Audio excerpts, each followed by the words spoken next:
Welcome back to the channel, guys. Let's get straight into today's story. Tony Blair seems to be everywhere again, and the reaction from the public is overwhelmingly negative.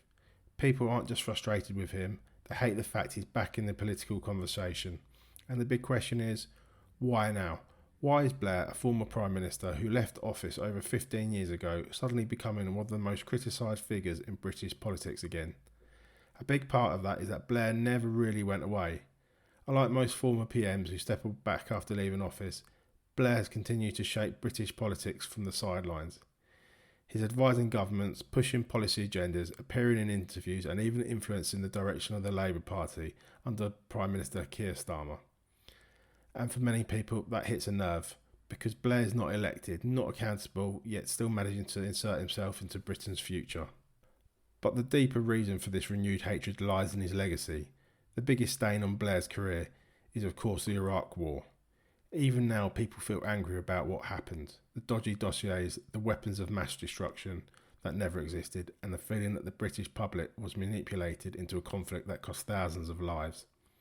While veterans and families still deal with consequences, Blair has gone on to make a fortune, accumulating wealth, influence and connections. Blair embodies the idea of politicians who lie, walk away and never face justice. The resentment hasn't faded, it has actually grown, especially now that he's reappearing on the political scene. Another major reason Blair gets so much backlash is immigration. Under his government, Britain saw one of the biggest changes in its demographic and cultural makeup in modern history. Blair's policies opened the door to mass immigration on a scale nobody was prepared for, and we're still dealing with the fallout today. Strained public services, pressure on housing, cultural tensions and a political class that refuses to acknowledge ordinary people's concerns. And when it came out that Blair's government deliberately used immigration as a political tool, not just an economic one, many saw it as a clear evidence of the contempt Westminster held for the public. Fast forward to today under Prime Minister Keir Starmer, and what do we see? A Labour Party that is increasingly taking advice, inspiration and direction from Blair. Starmer is seen by many as Blair 2.0. Safe, polished, controlled and heavily influenced by the same globalist pro-EU technocratic worldview Blair championed. That's why Blair return is such a trigger in so many people, such strong reactions. People feel the very policies that cause so much damage are being revived. And because Starmer is the sitting Prime Minister, Blair's shadow feels even larger. He's not just a former leader giving commentary, he's shaping the current government from behind the curtain. But above all, Blair represents something much bigger than a single decision or policy.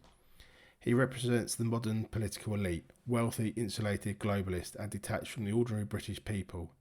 He embodies the belief that politicians know best, even when they get things disastrously wrong. He symbolised the loss of trust between the public and the establishment, and now that Britain is facing economic pressures, cultural divides and questions about national identity, Blair reappearing feels like a bad omen to those who believe his leadership helped create these problems. So why is Tony Blair hated so much right now? Because people see his fingerprints all over the issues Britain still faces today. They see him influencing Prime Minister Starmer. They see him shaping policy without a mandate. They see a man who has never answered for the damage he caused. Blair isn't just a former leader. He's a reminder of everything people feel betrayed by in Britain's politics. Well, if you like that, guys, hit subscribe and stick around for more. Thank you for watching.